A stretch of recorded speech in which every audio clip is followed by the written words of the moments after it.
All right, everyone, welcome back into another PrizePicks video. Have a lot to cover in this video, breaking down MLB, PGA, NBA Summer League, WNBA, and some esports props. I'm excited. Let's get into it. But first, just recapping a little bit of yesterday's slate. The bet of the day ended up going 1-2-1. Kind of interesting in that regard, but a lot of the tacos ended up hitting. And I kind of mentioned on the video that, it's a 4th of July video. We're going to have odds that update throughout the day. There's going to be good props that pop up on the PrizePicks cheat sheet throughout the day, and that is what occurred. Was able to have a pretty darn good day with a couple of the hidden fantasy score props that popped up throughout the day. It was finally a day in which I mentioned this a lot, and I'll just show you guys to start off the video with the two props that we have available today as a good example of that. So yesterday we ended up having two props that were over the threshold of the Vegas projection data being over by 2 and the projection data being over by 2 as well. And those ended up hitting. And these were those two. The only tough part about yesterday is that obviously the hot dogs kept coming out throughout the whole day. And so you weren't able to benefit, or I wasn't able to benefit as much as I would have loved to with the top props that are available throughout the day. Looking at though, we have two ideal props here. We got Marcus Semien here, where we can see the average Vegas line is set at 9.94 for what he's projected to get. Now, yes, heavily projected to get under that, but still expect him to at least be able to get over 7.5 for his PrizePicks line. And then also his projection data, also 9.86. So I think we can kind of see based off of those two numbers right there that, yeah, the PrizePicks line is probably wrong. Now we go to look at Corey Seager as well. Another one that's popping up pretty decently here. All right. So projected to get over by a decent amount there for the Vegas line, projected to get over by a decent amount by the projection data. This is one where, still pretty heavily favored to get under, but still is going to be a prop that really kind of stands out. Those are the two best props that we were getting. And we are kind of getting two different props for him. We got total bases. If you guys want to roll with that, you could. And then we also have the hitting fantasy score. We can see that the last few games he has been struggling, which to me kind of gets me encouraged that that's kind of why Vegas is favoring the over here, because, well, he just hasn't gotten there the last, 4 out of the past 5 games. So he's like due to have a really good game. And these aren't terrible. I mean, he's not going over. He's getting on base and whatnot. And let's just look at the game here. Okay, that's what I want to see. It is projected to be a higher scoring game, 10 runs. I like that. So 7.5 fantasy points is not a lot. And so let's go ahead and take a peek at Corey Seager. So Corey Seager, we have a bunch of other props in there as well. If you guys want to go with runs, you could. If you guys want to go with total bases, you could. But we are seeing that the best total prop is going to be hitting fantasy score there. Obviously, that's going to be a little bit of a game stack there, but like to see that we have that favorable prop available. And then from there, it does get a little bit tight. Like these are all okay then at that point. Like Marte, Lindor, Matt Olson, like those are all okay. For some reason, Vegas likes Matt Olson a lot more than PrizePicks does. It's just a weird thing. I don't really get it. Any good under bets? Not really. I mean, these are all okay. If you guys want to roll with them, you could, but nothing that really stands out too much. All right, so I did just see these populate. Let me go ahead and refresh the data on my end. You guys won't notice this, but I'm going to go ahead and do that. And we'll see if we have any good other MLB props popping up. All right, so let's just go ahead and start with some pitching fantasy score props done as well. Bobby Miller, Vegas probably thinks he's going to get a win, where the projection data does not. If you guys want to bet the over for PrizePicks line, you could. I actually kind of like this one. We got Pablo Lopez here. PrizePicks has the line set at 40.5.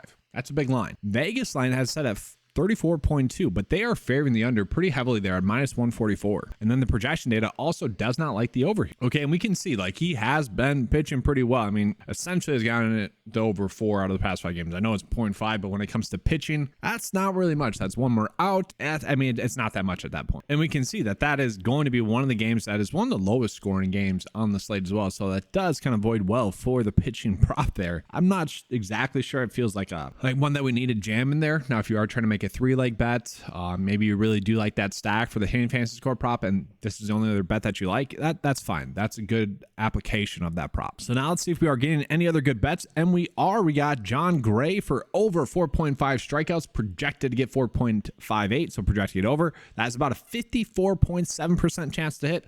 I gotta pause the video and go ahead and make that prop bet real quick. And really the only worry with that one is trying to stack it with the hitting fantasy score props because they are on the same team. Okay, text today. And then that's really it. I mean, that's the best one that we're getting on PrizePicks. Let's take a peek at Underdog just real quick. All right, Justin Steele, John Gray, Lance Thomas. All right, those are props. Once again, I kind of feel like I need to pause the video and make those prop bets. I mean, wow, we have like 4 really good bets there for Underdog, but specifically John Gray and Justin Steele. Love those. Those are really popping, and they're both projected to get over slightly, but they're still projected to get over. Like to see that. Those are some good props. So yes, I would say definitely bet the day with these two, and you could also run in a third one out there, or a third part of that bet with Lance Thomas for over a single to get a single. So those are 3 really good bets. For sure, my bet of the day is betting the over for those 3 on Underdog. And then a way you could bet the Corey Seager and Marcus Semien that are on Underdog is just by doing the total bases there. It's another way of going about doing it.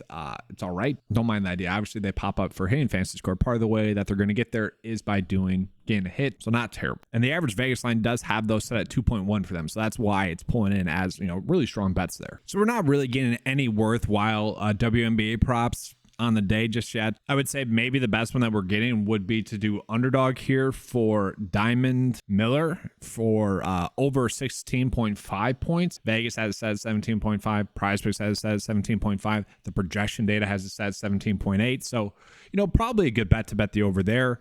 And then we have a very similar situation, although I guess I don't love it too much, but we could do it on PrizePicks here where we're betting the over for Brianna Stewart to get over 20.5 points there. Not a terrible bet, but obviously we would want to make that bet on PrizePicks there. And now I don't have this set up in the data sheet. I don't know if I will be able to do that, but let's take a peek at some Summer League props. So I want to point out Chet Holmgren here.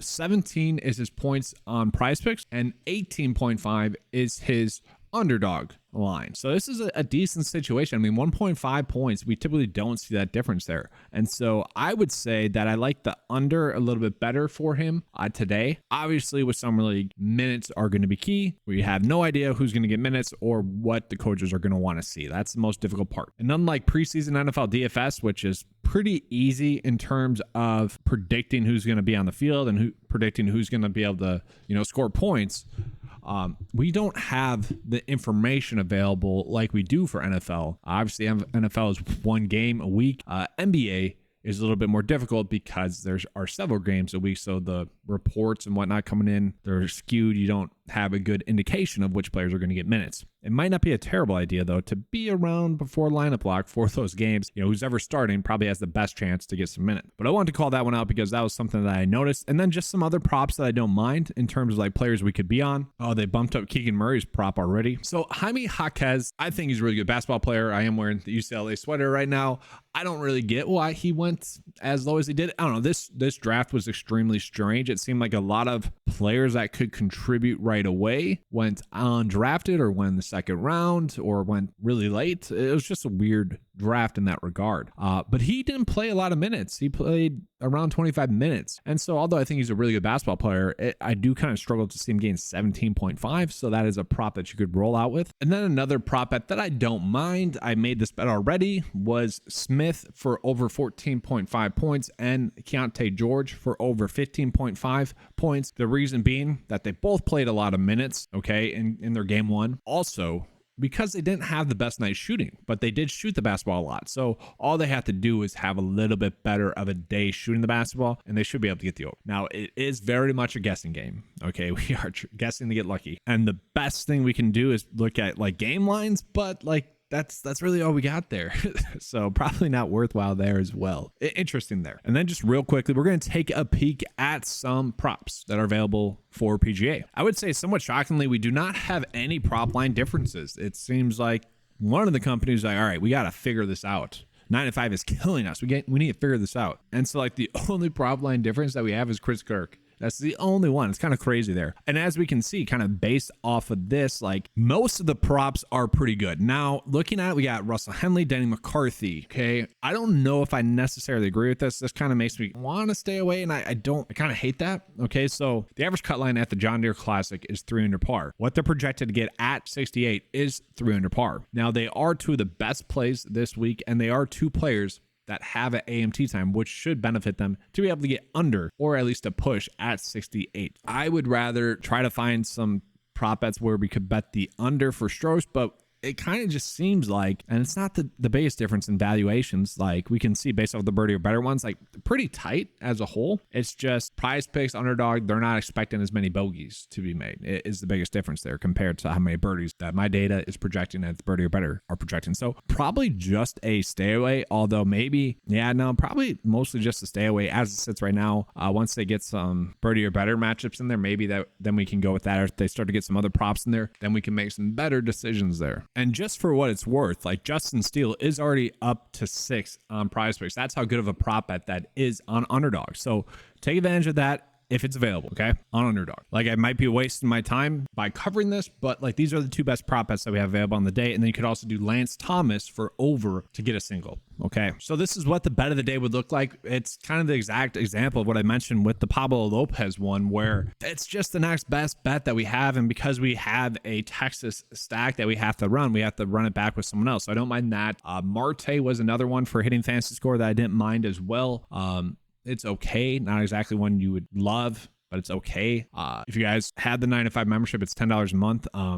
I'm sure there's going to be some other ones that pop up to go with these 2 throughout the day. And maybe we can run a Boston, Texas stack as well. That's just not available just yet in terms of good bet. But that's it for today's video. Hopefully you guys enjoyed the coverage. If you did, make sure to give a like and subscribe. Let's have a good slate. And as always, let's keep cashing.